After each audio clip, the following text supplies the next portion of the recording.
നമസ്കാരം. ഒരു പുതിയ പരമ്പര തുടങ്ങുകയാണ്.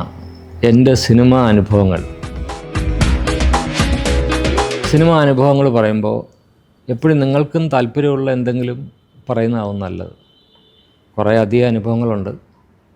അതിൽ ഇന്ന് ആദ്യം ഞാൻ തുടങ്ങാൻ ആഗ്രഹിക്കുന്നത് ദേശാടനം എന്ന സിനിമയിൽ, ആ സിനിമ നിർമ്മിക്കുന്ന സമയത്തും അതിൻ്റെ എല്ലാ അവസ്ഥകളിലും എനിക്കുണ്ടായ ചില അനുഭവങ്ങളാണ്.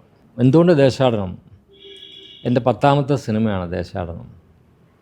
പക്ഷേ ആ സിനിമ എനിക്ക് ഏറ്റവും പ്രിയപ്പെട്ടതാണ്. കാരണം എൻ്റെ ജീവിതത്തിലെ സിനിമാ പരീക്ഷണങ്ങളിൽ ഏറ്റവും ആദ്യത്തെ പരീക്ഷണമാണ് ദേശാടനം. അതായത് അവൈലബിൾ ലൈറ്റിൽ ഷൂട്ട് ചെയ്യുക, അതുപോലെ കഥാപാത്രങ്ങൾക്ക് അനുയോജ്യമായവരെ കഴിവതും ഉൾക്കൊള്ളിക്കുക, പിന്നെ ഒരു 1-2 വീടുകളിലായിട്ട് എല്ലാവരും താമസിച്ച് നടന്നും ബസ്സിലും ഒക്കെ പോയി ഷൂട്ട് ചെയ്യുക. ഇതിനൊക്കെ ഇൻസ്പിറേഷൻ സത്യത്രയ് പത്ഥർ പാഞ്ചാലി എന്നുള്ള സിനിമ ചെയ്ത രീതിയാണ്. ദേശാടനം വളരെ ചുരുങ്ങിയ ബഡ്ജറ്റിൽ ചെയ്ത, പിന്നീട് വലിയ വിജയമായ സിനിമയാണ്. അന്ന് ആ സിനിമ ചെയ്യാൻ പുറപ്പെടുമ്പോൾ ഒരിക്കലും ഇതൊരു വലിയ ഒരുപാട് ആൾക്കാർ കാണുന്ന സിനിമ ആവുമെന്നോ ഒരുപാട് അംഗീകാരങ്ങൾ കിട്ടുമെന്നൊന്നും വിചാരിച്ചിരുന്നില്ല. ഇഷ്ടപ്പെട്ട ഒരു സിനിമ ചെയ്യുക, ആ സ്വാതന്ത്ര്യം അനുഭവിക്കുക, അത്രയും സുഖകരമായ ഒരവസ്ഥ മനസ്സിനുണ്ടായത് പിന്നീട് ഒരിക്കലും ഉണ്ടായിട്ടില്ലെന്ന് പറയാം. കാരണം നമ്മൾ ഓരോ നിമിഷവും അതിന് ചിത്രീകരണത്തിൻ്റെ ഓരോ നിമിഷവും അനുഭവിക്കുകയായിരുന്നു അതിൻ്റെ സുഖം. വേണ്ടത് മാത്രം ചെയ്യുക, വേണ്ടവർ മാത്രം അഭിനയിക്കുക.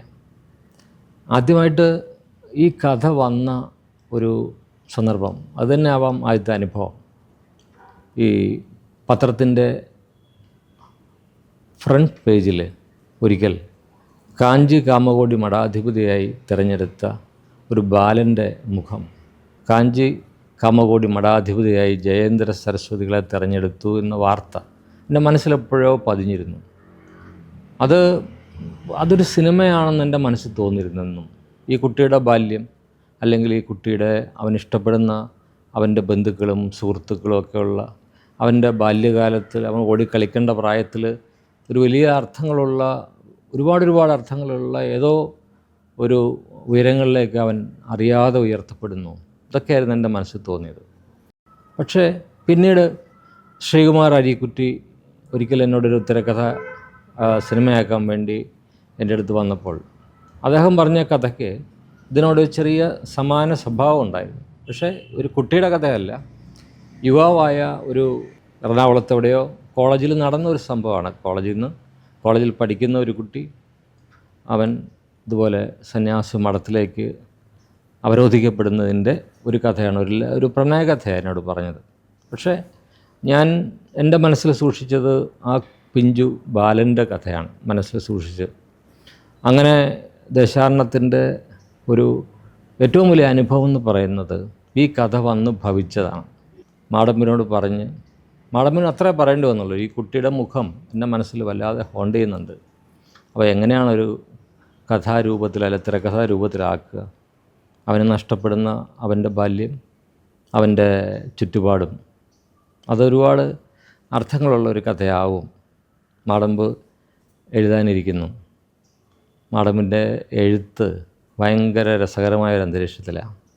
മാടമ്പ് മന, തൃശ്ശൂർ കിരാലൂർ എന്ന് പറഞ്ഞ സ്ഥലത്ത് മാടമ്പ് മന, സുന്ദരമായ ഒരു കാട് പോലെ ഒരുപാട് സ്ഥലം, ഒരു വലിയ കുളം, കുളത്തിൻ്റെ അരികിൽ കൂരിയാറ്റ കൂട് വെക്കുന്ന കരിമ്പനകൾ, 4 കെട്ട്, മാടമ്പിൻ്റെ ഒരു പത്തായപ്പുരയുടെ മുകളിലത്തെ നിലയിൽ നിറയെ പുസ്തകങ്ങൾ, ഇഷ്ടം പോലെ വായിക്കാം, നമുക്ക് അനുഭവിക്കാം. ഒരു കാലം അല്ലെങ്കിൽ ഒരു കാലഘട്ടം മുഴുവൻ നമ്മളെ മനസ്സിൽ ഓർമ്മ വരും ആ പുസ്തക ശേഖരത്തിലൂടെ നടന്നാൽ.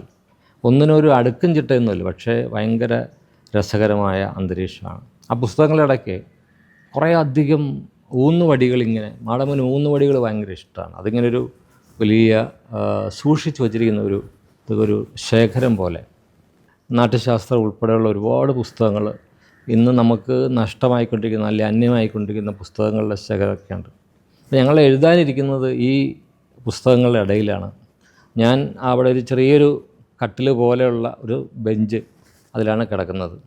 തൊട്ട് താഴെ മാടമ്പിൻ്റെ എൻ്റെയും ശിഷ്യൻ അരിയന്നൂരുണ്ണി അവിടെ കിടക്കുന്നു. മാടമ്പ് താഴെ ഒരു മുറിയിലാണ് കിടക്കുന്നത്. മാടമ്പ് 2 മണിയാകുമ്പോൾ വെളുപ്പിന് എഴുന്നേൽക്കും. 2 മണിക്ക് എഴുന്നേറ്റാൽ അവിടെ ഉണ്ണിയാണ് കാപ്പി ഇട്ട് കൊടുക്കുന്ന ഒരു പരിപാടി ഏറ്റെടുക്കും. ഉണ്ണി കാപ്പിയൊക്കെ ഇട്ട് കൊടുത്ത് മാടമ്പ് എഴുതാനിരിക്കും. ഈ 2-2:30 മണി തൊട്ട് ഏതാണ്ട് 6 മണി വരെയുള്ള സമയം മാത്രമേ മാടമ്പ് എഴുതാറുള്ളൂ. ഇന്ന് നമ്മൾ കാണുന്ന ഒരുപാട് പുസ്തകങ്ങളും അല്ലെങ്കിൽ നോവലുകളും അല്ലെങ്കിൽ തിരക്കഥകളും എഴുതിയ മാടമ്പിൻ്റെ എഴുത്ത് സമയം ഇത് മാത്രമാണ്. അതൊരു വലിയ അനുഭവമാണ്. മാടമ്പ് എഴുതാനിരിക്കുമ്പോൾ ഞാനും ഉണ്ണിയും കൂടെ നടന്ന് ഇങ്ങനെ കിരാലൂർ വരെ നടന്നു പോകും. അല്ലെങ്കിൽ ഏതാണ്ട് അവിടുന്ന് കുറേ അധികം ദൂരം ഇങ്ങനെ നടക്കും. 1 മണിക്കൂർ നടക്കാനുള്ള ദൂരം നടന്നു പോയി തിരിച്ചു വരും. മാടമ്പ് അപ്പോഴേക്കും അന്നത്തെ എഴുത്ത് നിർത്തിയിട്ടുണ്ടാവും. ഞങ്ങൾ പിന്നെ വിസ്തരിച്ചുള്ള കുളിയാണ് ആ കുളത്തിൽ കുളിക്കാനിറങ്ങുന്നു. അവിടെ കുരിയാറ്റകളുടെ കൂട് കൂട്ടുന്ന ബഹളം, കുളത്തിലെ റിഫ്ലക്ഷൻ ഭയങ്കര ഭംഗിയാണ്. ഇതെല്ലാം കഴിഞ്ഞ് കുളി കഴിഞ്ഞ് ധ്യാനിക്കും. ഞങ്ങൾ 3 പേരും ധ്യാനിക്കാനിരിക്കും.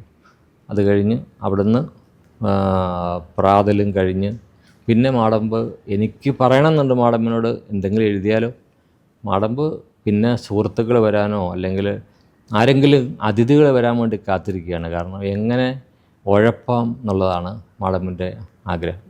അങ്ങനെ ഉഴപ്പുന്ന പ്രഭാതങ്ങൾ അല്ല പകലുകൾ ഇതെല്ലാം അതിൻ്റെയൊക്കെ ഇടയിൽ മുറുക്കാനുണ്ട്. 4 കൂട്ടുള്ള മുറുക്ക്, അതുപോലെ പറഞ്ചൂട്ടിയെ പോലുള്ള ഒരുപാട് കഥാപാത്രങ്ങൾ വന്നു പോകുന്നു. ഇതെല്ലാം കഴിഞ്ഞ് സന്ധ്യയാകുമ്പോഴേ അവിടെ അത്താഴം കഴിഞ്ഞ് കിടക്കും. 7-7:30 ആകുമ്പം രാത്രിയിലെ ആഹാരം കഴിഞ്ഞ് എല്ലാവരും കിടക്കും. ഞങ്ങളും അങ്ങനെ കിടന്ന് ശീലിച്ചു. അങ്ങനെ 7:30 മണിക്ക് കിടന്നാൽ തീർച്ചയായും 2 മണിയാകുമ്പോൾ എഴുന്നേൽക്കുമ്പോൾ നമുക്ക് യാതൊരു ഉറക്കക്ഷീണവും ഇല്ല. നമ്മൾ എപ്പോഴും പറയുന്ന പോലെ ബ്രാഹ്മ മുഹൂർത്തത്തിൽ ഉണരുകയാണ്. എല്ലാം പ്രകൃതിയിലെ സൃഷ്ടി മുഴുവൻ നടക്കുന്ന ആ മുഹൂർത്തത്തിൽ എഴുന്നേൽക്കുന്നു, എഴുതുന്നു.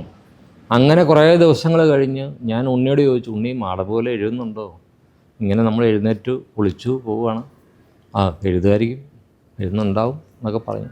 ഒരു ദിവസം ഞങ്ങൾ കുളിയെല്ലാം കഴിഞ്ഞിരിക്കും. മാടമ്പ് പറഞ്ഞു മുകളിലേക്ക് വരിക എന്ന് പറഞ്ഞു. ഞാൻ മുകളിൽ ചെന്നു. മാടമ്പ് 2 കൈ കൊണ്ടും ദേശാടനത്തിൻ്റെ തിരക്കഥ എൻ്റെ കയ്യിലേക്ക് തരികയാണ്. ആ തിരക്കഥയുമായി ഞാനും ഉണ്ണിയും കൂടെ കുളത്തിൻ്റെ പടവിലിരുന്ന് വായിക്കാൻ തുടങ്ങുകയാണ്. ഞാനൊരു പേജ് വായിക്കും, ഉണ്ണിക്ക് കൊടുക്കും. അങ്ങനെ കുറച്ച് കഴിഞ്ഞപ്പോൾ എനിക്ക് വായിക്കാൻ പറ്റുന്നില്ല. കാരണം കണ്ണ് നിറഞ്ഞ് ഒഴുകുകയാണ്. കാരണം അതിൻ്റെ ഓരോ നമ്മൾ ഉണ്ടാക്കിയ കഥയാണെങ്കിൽ കൂടെ വായിക്കുമ്പം മാടമ്പ് എഴുതിയ രീതിയിൽ അന്ന് തിയേറ്ററിൽ എല്ലാവരും കരഞ്ഞതുപോലെ തന്നെ ഈ തിരക്കഥ വായിക്കുമ്പോൾ ഞാനും കരയുന്നു. ഞാൻ നോക്കുമ്പോൾ ഉണ്ണിയും കരയുന്നു. എൻ്റെ ഒരു സിനിമയ്ക്കും എനിക്ക് അങ്ങനെ ഒരു അനുഭവം ഉണ്ടായിട്ടില്ല. ദേശാടനത്തെക്കുറിച്ച് ഓർക്കുമ്പോൾ എൻ്റെ മനസ്സിൽ വരുന്ന ആദ്യത്തെ അനുഭവം ഇതാണ്. കൂരിയാറ്റകൾ കൂടി വച്ചിരിക്കുന്ന കരിമ്പനകളുടെ അടുത്ത് ഒരു കുളത്തിൻ്റെ പടവിൽ ഞങ്ങൾ എഴുതാനിരിക്കുമ്പോൾ, അല്ലെങ്കിൽ കഥ സ്വപ്നം കണ്ട് അല്ലെങ്കിൽ സിനിമ സ്വപ്നം കണ്ടിരിക്കുമ്പോൾ ആ കരയിപ്പിച്ച മുഹൂർത്തം ദേശാടനത്തിൻ്റെ ഒരിക്കലും മറക്കില്ല. അതാവട്ടെ ആദ്യത്തെ അനുഭവം.